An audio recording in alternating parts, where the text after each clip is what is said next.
ನಮಸ್ತೆ ಎಲ್ಲರಿಗೂ. Lucky life ಟಿಪ್ಸ್ಗೆ ನಿಮಗೆಲ್ಲರಿಗೂ ಸ್ವಾಗತ. 2026 ಈ ಕುಂಭರಾಶಿಯವರಿಗೆ ಅಂದರೆ ಈ ನಾಗಲೋಕದ ಈ ನಾಗಕನ್ಯೆ ಸಂಪೂರ್ಣವಾಗಿ ನಿಮ್ಮ ಮೇಲೆ ಮೋಹಿತಳಾಗಿದ್ದಾಳೆ.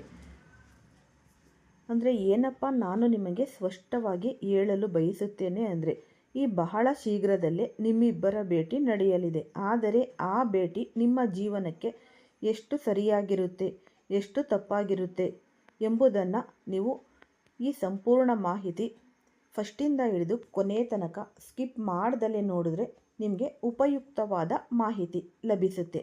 ಈ ವಿಡಿಯೋ ಇಷ್ಟ ಆಗಿದ್ದಲ್ಲಿ ಪುಟ್ಟದೊಂದು ಲೈಕ್ ಕೊಡೋದನ್ನು ಮರಿಬೇಡಿ. ಈ ರಾಶಿಯವರು ಯಾರೆಲ್ಲ ಇದ್ದೀರಾ ಅವರು ಹೆಚ್ಚಾಗಿ ಈ ವಿಡಿಯೋಗೆ ಶೇರ್ ಮಾಡಿ. ಓಂ ಶ್ರೀ ಶನೇಶ್ವರಾಯ ನಮಃ ಅಂತ ಕಮೆಂಟ್ ಬಾಕ್ಸ್ನಲ್ಲಿ ಕಮೆಂಟನ್ನು ಹಾಕಿ. ಇಲ್ಲ ಅಂದರೆ ನಿಮ್ಮ ಮನೆ ದೇವರು, ನಿಮ್ಮ ಕುಲದೇವರ ಹೆಸರನ್ನು ಈ ಕಮೆಂಟ್ ಬಾಕ್ಸ್ನಲ್ಲಿ ಹಾಕಿ. ಈ ವಿಷಯ ತಿಳಿದು ಭಯ ಪಡುವ ಅಗತ್ಯವೇ ಇಲ್ಲ, ಗಾಬರಿಯಾಗುವ ಅವಶ್ಯಕತೆಯೂ ಇಲ್ಲ.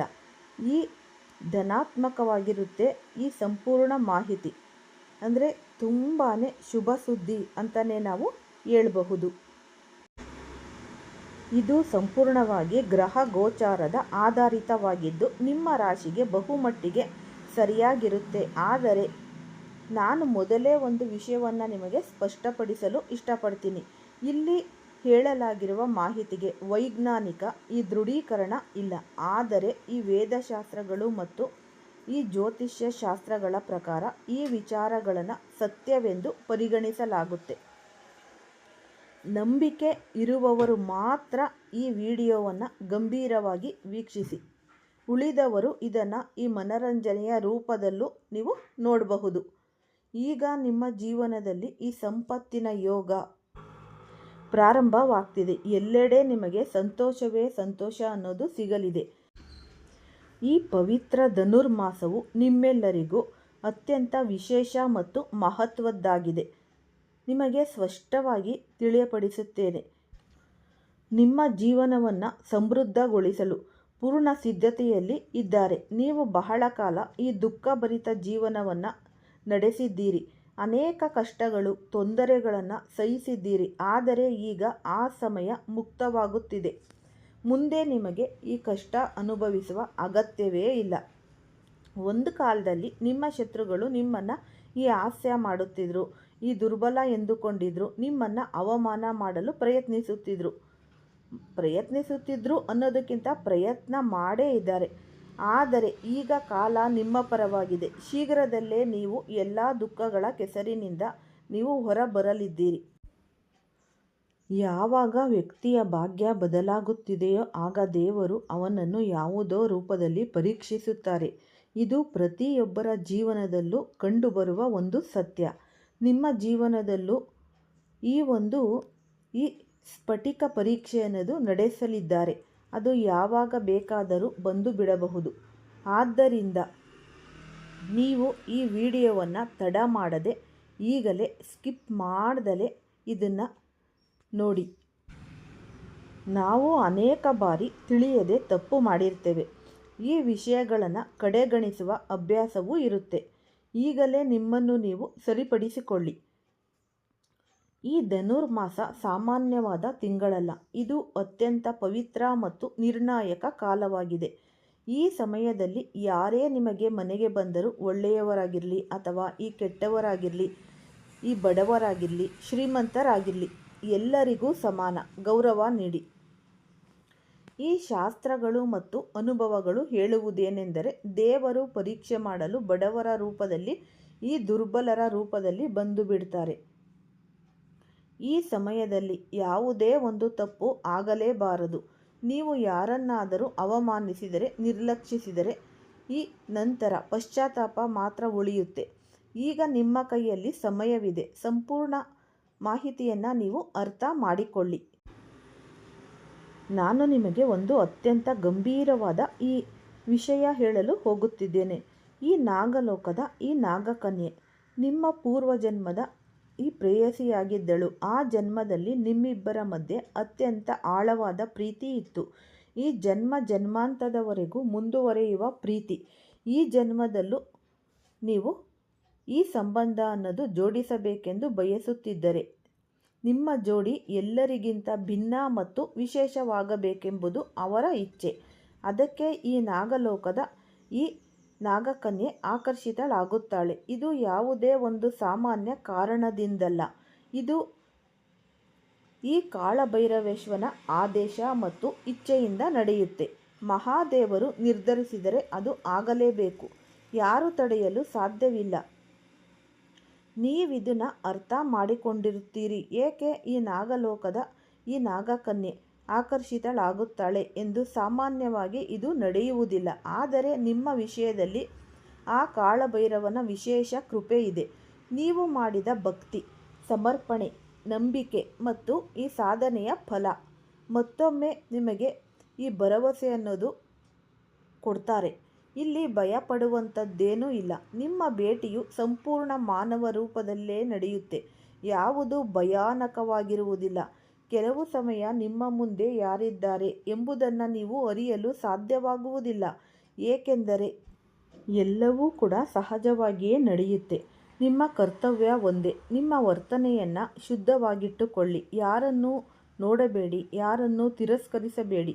ಈ ಪವಿತ್ರ ಈ ಮಾಸದಲ್ಲಿ ಅಂದರೆ ಧನುರ್ಮಾಸದಲ್ಲಿ ಧೈರ್ಯ, ನಂಬಿಕೆ ಮತ್ತು ಭಕ್ತಿಯನ್ನು ಕಾಪಾಡಿಕೊಳ್ಳಿ. ಉಳಿದ ಎಲ್ಲವನ್ನು ಆ ಕಾಳಭೈರವೇಶ್ವರ ಸ್ವತಃ ನೋಡಿಕೊಳ್ತಾರೆ. ಅದಕ್ಕಾಗಿ ವಾಸ್ತವದಲ್ಲಿ ನೀವು ಎಂದಿಗೂ ಈ ನಾಗಿಣಿಯನ್ನು ಅವಳ ನಿಜ ರೂಪದಲ್ಲಿ ನೋಡಲಾರಿರಿ. ನಿಮ್ಮ ಸುತ್ತಲೂ ಯಾರು ಬಂದರೂ, ನಿಮ್ಮ ಬಳಿ ಯಾರೇ ಬಂದರೂ ನೀವು ಭಯಪಡುವ ಅಗತ್ಯವೇ ಇಲ್ಲ. ಗಾಬರಿಯಾಗುವ ಅವಶ್ಯಕತೆಯೂ ಇಲ್ಲ.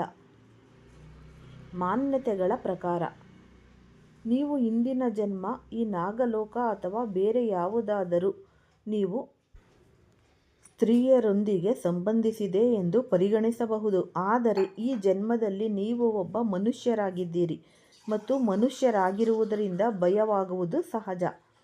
ಹಾವು ಅಥವಾ ಈ ನಾಗಿಣಿಯ ಹೆಸರನ್ನು ಕೇಳಿದರೂ ಯಾರಿಗಾದರೂ ಭಯ ಉಂಟಾಗಬಹುದು. ಆದರೆ ಮತ್ತೆ ನಿಮಗೆ ಸ್ಪಷ್ಟವಾಗಿ ಹೇಳಲು ಬಯಸುತ್ತೇನೆ, ಭಯಪಡುವಂತಹ ಯಾವುದೇ ಒಂದು ಕಾರಣವಿಲ್ಲ. ಯಾರ ಭೇಟಿಯಾಗಲಿ, ಯಾರ ಸಂಬಂಧವಾಗಲಿ ಅದು ಸಂಪೂರ್ಣವಾಗಿ ಈ ಮಾನವ ರೂಪದಲ್ಲೇ, ಮಾನವ ರೀತಿಯಲ್ಲೇ ನಡೆಯಲಿದೆ. ನಿಮ್ಮ ಜೀವನಕ್ಕೆ ಯಾರು ಯಾವಾಗ ಯಾವ ರೂಪದಲ್ಲಿ ಮತ್ತು ಯಾವ ಉದ್ದೇಶದಿಂದ ಬರುತ್ತಾರೆ ಎಂಬುದು ನಿಮಗೆ ಅಂದಾಜಾಗುವುದು ಇಲ್ಲ. ಜೀವನದಲ್ಲಿ ಕೆಲವು ಭೇಟಿಗಳು ಮತ್ತು ಕೆಲವು ಸಂಬಂಧಗಳು ಮೊದಲೇ ನಿಗದಿಯಾಗಿರುತ್ತೆ. ಅವುಗಳನ್ನು ಯಾರೂ ತಡೆಯಲು ಸಾಧ್ಯವೇ ಇಲ್ಲ. ಸಮಯ ಬಂದಾಗ ಅವು ನಿಮ್ಮ ಮುಂದೆ ಕಣ್ಣ ಮುಂದೆ ಬರುತ್ತೆ. ಆದರೆ ಇದರರ್ಥ ನೀವು ನಿಮ್ಮ ವಿವೇಕ, ಸಂಸ್ಕಾರ ಮತ್ತು ಜವಾಬ್ದಾರಿಗಳನ್ನು ಮರೆತು ಬಿಡಬೇಕು. ಪ್ರತಿಯೊಂದು ಸಂಬಂಧವನ್ನು ಬುದ್ಧಿವಂತಿಕೆ, ಮಿತಿ ಮತ್ತು ಸತ್ಯತೆಯೊಂದಿಗೆ ನಿಭಾಯಿಸುವುದೇ ಅತಿ ದೊಡ್ಡ ಧರ್ಮ. ಪ್ರತಿಯೊಂದು ಸಂಬಂಧಕ್ಕೂ ಸರಿಯಾದ ಗಡಿ ಇರಬೇಕು ಅಲ್ವಾ? ಹಾಗಾಗಿ ಜೀವನದಲ್ಲಿ ಅನೇಕ ಬಾರಿ ಭಾವನೆಗಳು ಮತ್ತು ಜವಾಬ್ದಾರಿಗಳ ನಡುವೆ ಸಮತೋಲನ ಸಾಧಿಸಬೇಕಾದ ಸಂದರ್ಭಗಳು ಬರುತ್ತವೆ. ಸಮಾಜ, ಕುಟುಂಬ ಮತ್ತು ಸ್ವಾಭಿಮಾನ ಈ ಮೂವನ್ನು ಒಟ್ಟಿಗೆ ಕೊಂಡೊಯ್ಯುವುದೇ ಒಂದು ಜಾಣತನ. ನೀವು ಎಷ್ಟೇ ಒಳ್ಳೆಯವರಾಗಿದ್ದರೂ ಕೆಲವು ನಿಮ್ಮ ಮೇಲೆ ಅಸಮಾಧಾನಗೊಂಡೇ ಇರುತ್ತಾರೆ. ನಿಮ್ಮ ವಿರುದ್ಧ ಮಾತನಾಡ್ತಾರೆ, ಆರೋಪ ಮಾಡ್ತಾರೆ. ಕೆಲವರು ನಿಮ್ಮನ್ನು ತುಂಬಾ ಇರ್ತಾರೆ. ಹಿಂದೆ ಸರಿಯುವುದಲ್ಲ. ಇದನ್ನು ಕೇಳಿ ಅಂತಹವರ ಕಡೆ ಗಮನ ಹರಿಸಿ. ನಿಮ್ಮ ಶಕ್ತಿಯನ್ನು ವ್ಯರ್ಥ ಮಾಡಿಕೊಳ್ಬೇಕಾಗಿಲ್ಲ. ಇಲ್ಲ, ನಿಮ್ಮ ಕರ್ಮ, ನಿಮ್ಮ ವರ್ತನೆ ಮತ್ತು ನಿಮ್ಮ ಜೀವನಕ್ಕೆ ನಿಧಾನವಾಗಿ ಬರುತ್ತಿರುವ ಸಕಾರಾತ್ಮಕತೆಯ ಮೇಲೆ ಗಮನ ಹರಿಸಿ. ಆದ್ದರಿಂದ ಭಯವನ್ನು ಬಿಡಿ, ಗೊಂದಲವನ್ನು ಬಿಡಿ. ನಿಮ್ಮ ಈ ತ್ವರಿತ ನಿರ್ಧಾರಗಳನ್ನು ತೆಗೆದುಕೊಳ್ಳಬೇಡಿ.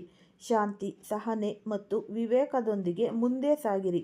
ನಿಮ್ಮ ಜೀವನಕ್ಕೆ ಏನಾದರೂ ಸರಿಯಾದದ್ದು ಬಂದರೆ ಈ ಸಮಯದೊಂದಿಗೆ ಎಲ್ಲವೂ ಸ್ಪಷ್ಟವಾಗುತ್ತೆ. ಈ ಕಾಳಭೈರವನ ಕೃಪೆಯಿಂದ ಎಲ್ಲವೂ ನಿಮ್ಮ ಹಿತಕ್ಕಾಗಿಯೇ ನಡೆಯುತ್ತೆ. ಯಾರಾದರೂ ನಿಮ್ಮನ್ನು ಅತಿಯಾಗಿ ಬಯಸುವುದು ಸಾಮಾನ್ಯ ವಿಷಯವಲ್ಲ. ಇದರಲ್ಲಿ ಯಾವುದೋ ಒಂದು ವಿಶೇಷ ಸಂಕೇತ ಅಡಗಿರುತ್ತೆ. ಯಾರಾದರೂ ನಿಮಗೆ ಈ ಮರು ಒತ್ತಾಯ ಮಾಡುತ್ತಿದ್ದರೆ, ನಿರಂತರವಾಗಿ ವಿನಂತಿಸುತ್ತಿದ್ದರೆ, ನಿಮ್ಮೊಂದಿಗೆ ಈ ಸಂಪರ್ಕ ಸಾಧಿಸಲು ಈ ಮರು ಪ್ರಯತ್ನಿಸುತ್ತಿದ್ದರೆ ಇದನ್ನು ಹಗುರವಾಗಿ ತೆಗೆದುಕೊಳ್ಳಬೇಡಿ. ಇದು ಕಾರಣವಿಲ್ಲದೆ ನಡೆಯುತ್ತಿಲ್ಲ ಎಂದು ನಾನು ನಿಮಗೆ ಸ್ಪಷ್ಟವಾಗಿ ಹೇಳಲು ಇಷ್ಟಪಡುತ್ತೀನಿ. ನಿಮ್ಮ ಈ ನಾಗಿಣಿಯೊಂದಿಗೆ ಈ ಹಳೆಯ ಜನ್ಮದ ಸಂಬಂಧವಿದೆ. ನೀವು ಇದನ್ನು ನಂಬಿ ಅಥವಾ ಬಿಡಿ, ಆದರೆ ಇಂದಿನ ಈ ಭವಿಷ್ಯವಾಣಿಯಲ್ಲಿ ಒಂದು ದೊಡ್ಡ ರಹಸ್ಯ ಅಡಗಿದೆ. ಅದು ನಿಧಾನವಾಗಿ ನಿಮ್ಮ ಮುಂದೆ ತೆರೆಯಲಾಗುತ್ತಿದೆ. ಇದು ಯಾವ ರಾಶಿಗೆ ಸಂಬಂಧಿಸಿದೆ ಎಂದು ತಿಳಿದುಕೊಳ್ಳಲು ನೀವು ಸ್ವಲ್ಪವೂ ಕುತೂಹಲವಿದ್ದರೆ ನಿಮ್ಮ ಆ ಇಚ್ಛೆಯನ್ನು ವ್ಯಕ್ತಪಡಿಸಿ ಮತ್ತು ಈ ವಿಡಿಯೋವನ್ನು ಸ್ಕಿಪ್ ಮಾಡ್ದಲೇ ಕೊನೆಯವರೆಗೆ ನೀವು ವೀಕ್ಷಿಸಿದರೆ ಮಾತ್ರ ನಿಮಗೆ ಗೊತ್ತಾಗುತ್ತೆ. ಮನುಷ್ಯರು ಪುನರ್ಜನ್ಮ ಅನ್ನೋದು ಪಡೆಯುತ್ತಾರೆ ಎಂಬುದನ್ನು ನಾವೆಲ್ಲರೂ ಕೇಳೇ ಇದ್ದೇವೆ. ಆದರೆ ಸತ್ಯವೇನು ಅಂತ, ನಾವು ಯಾವ ಜನ್ಮದಿಂದ ಯಾವ ಜನ್ಮಕ್ಕೆ ಬಂದಿದ್ದೀವಿ ಎಂಬುದನ್ನು ಯಾರೂ ಸ್ವತಃ ತಿಳಿಯಲು ಸಾಧ್ಯವೇ ಇಲ್ಲ.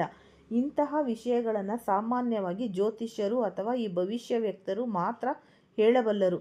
ನಾನು ನಿಮಗೆ ಇನ್ನೊಂದು ವಿಷಯವೂ ಹೇಳಬೇಕು. ಈಗ ನೀವು ಈ ಮಾತುಗಳನ್ನು ಸಂಪೂರ್ಣವಾಗಿ ಒಪ್ಪಿಕೊಳ್ಳದೇ ಇರಬಹುದು, ನಿಮಗೆ ಅಸಹಜವಾಗಿ ಅನಿಸಬಹುದು, ಆದರೆ ನೀವು ನಿಮ್ಮ ಮನಸ್ಸಿನಲ್ಲಿ ಈ ಮಾತುಗಳು ನಿಧಾನವಾಗಿ ನೆಲೆಯೂರುತ್ತೆ. ನೀವು ಸ್ವತಃ ಇದರಲ್ಲಿ ಯಾವುದೋ ಒಂದು ಸತ್ಯವಿದೆ ಎಂದು ಒಪ್ಪಿಕೊಳ್ಳುತ್ತೀರಿ. ನೀವು ನಿಮ್ಮ ಹಿಂದಿನ ಜನ್ಮಕ್ಕೆ ಸಂಬಂಧಿಸಿದ ಬಹುತೇಕ ಎಲ್ಲ ವಿಷಯಗಳನ್ನು ಮರೆತಿದ್ದೀರಿ. ಆದರೆ ಈ ಒಂದು ವಿಶೇಷ ಕಾರಣದಿಂದ ನಿಮ್ಮ ಮತ್ತು ಈ ನಾಗಿಣಿಯ ನಡುವೆ ಉಂಟಾಯಿತು. ಆದರೂ ಅವಳು ನಿಮ್ಮೊಂದಿಗೆ 7 ಜನ್ಮಗಳವರೆಗೆ ಜೊತೆಯಾಗಿರುವ ಶಪಥ ಮಾಡಿದ್ದಳು. ಅದಕ್ಕಾಗಿಯೇ ಇಂದಿಗೂ ಅವಳು ಯಾವುದೋ ಒಂದು ರೂಪದಲ್ಲಿ ನಿಮ್ಮನ್ನು ಕಾಯುತ್ತಲೇ ಹಿಂಬಾಲಿಸುತ್ತಲೇ ಇದ್ದಾಳೆ. ಆದರೆ ಆ ರಹಸ್ಯ ಈಗ ನಿಧಾನವಾಗಿ ಬಹಿರಂಗವಾಗುತ್ತಿದೆ. ನೀವು ಮನುಷ್ಯ ರೂಪದಲ್ಲಿ ಜನಿಸಿದರೂ ಆ ಬಂಧವು ಇಲ್ಲಿಯವರೆಗೆ ನಿಮ್ಮನ್ನು ಹಿಂಬಾಲಿಸಿಕೊಂಡು ಬಂದಿದೆ. ಅತ್ಯಂತ ಆಶ್ಚರ್ಯದ ಸಂಗತಿ ಎಂದರೆ ಅವಳು ನಿಮ್ಮ ಸುತ್ತಲೂ, ನಿಮ್ಮ ಮಧ್ಯದಲ್ಲೇ ಇದ್ದಾಳೆ. ಆದರೆ ನೀವು ಅವಳನ್ನು ನಿಜವಾದ ರೂಪದಲ್ಲಿ ನೋಡದ ಕಾರಣ ನಿಮಗೆ ಅರಿವಾಗುತ್ತಿಲ್ಲ. ನಿಯಮಾನುಸಾರ ನೀವು ಇಬ್ಬರೂ ಸೇರಿ ಇಲ್ಲಿ ಈ ಶಿವಲಿಂಗಕ್ಕೆ ಈ ಜಲವನ್ನು ಅರ್ಪಿಸಿ. ಅಂದರೆ ನಿಮ್ಮ ಮನೆಯಲ್ಲಿ ವಿಗ್ರಹವಿದ್ದರೆ ಪೂಜಾ ವಿಧಾನ ಪಾಲಿಸಿ. ದರ್ಶನ ಮಾಡುವವರೆಗೆ ನಿಜವಾದ ರೂಪ ನಿಮ್ಮ ಮುಂದೆ ಬರುವುದೇ ಇಲ್ಲ. ಅದಕ್ಕಾಗಿಯೇ ಅವಳು ನಿಮ್ಮನ್ನು ಈ ಮರು ವಿನಂತಿಸುತ್ತಿದ್ದಾಳೆ, ಪ್ರಾರ್ಥಿಸುತ್ತಿದ್ದಾಳೆ, ಆತ್ಮೀಯತೆ ತೋರಿಸುತ್ತಿದ್ದಾಳೆ. ಈ ತ್ವರಿತ ಅಥವಾ ಯೋಜನೆ ಇಲ್ಲದ ನಿರಾಕರಿಸಬೇಡಿ. ನಾಗಿಣಿಯೊಂದಿಗೆ ಈ ವೈಷಮ್ಯ ಸಾಧಿಸುವುದು ಯಾರೂ ಬಯಸುವುದಿಲ್ಲ. ಇದು ಶಾಸ್ತ್ರಗಳಲ್ಲಿಯೂ ಹೇಳಲಾಗಿದೆ. ಅನಗತ್ಯ ಭಯ ಅಥವಾ ಈ ಗದ್ದಲ ಬೇಡ. ಶಾಂತಿ, ವಿವೇಕ ಮತ್ತು ಭಕ್ತಿಯೊಂದಿಗೆ ಎಲ್ಲವನ್ನ ನೋಡಿ ಉಳಿದುದನ್ನು ಆ ಕಾಳಭೈರವೇಶ್ವರು ಸರಿಯಾದ ಸಮಯದಲ್ಲಿ ಸರಿಯಾಗಿ ನಡೆಸುತ್ತಾರೆ. ನಂಬಿಕೆ ಇದ್ದರೆ ಮಾತ್ರ ಈ ವಿಡಿಯೋವನ್ನು ವೀಕ್ಷಿಸಿ. ಈ ಉಪಯುಕ್ತವಾದ ಮಾಹಿತಿ ನಿಮ್ಮೆಲ್ಲರಿಗೂ ಕೂಡ ಇಷ್ಟ ಆಗಿದೆ ಅಂತ ಭಾವಿಸ್ತೀನಿ. ಇಷ್ಟ ಆಗಿದ್ರೆ ಲೈಕ್ ಮಾಡಿ ಮತ್ತು ಶೇರ್ ಮಾಡಿ. ಹೊಸದಾಗಿ ಯಾರಾದರೂ ನೋಡ್ತಾ ಇದ್ದರೆ ಅವರು ಕೂಡ ಈ ಚಾನಲ್ಗೆ ಸಬ್ಸ್ಕ್ರೈಬ್ ಮಾಡಿಕೊಳ್ಳಿ. ಎಲ್ಲರಿಗೂ ಧನ್ಯವಾದಗಳು.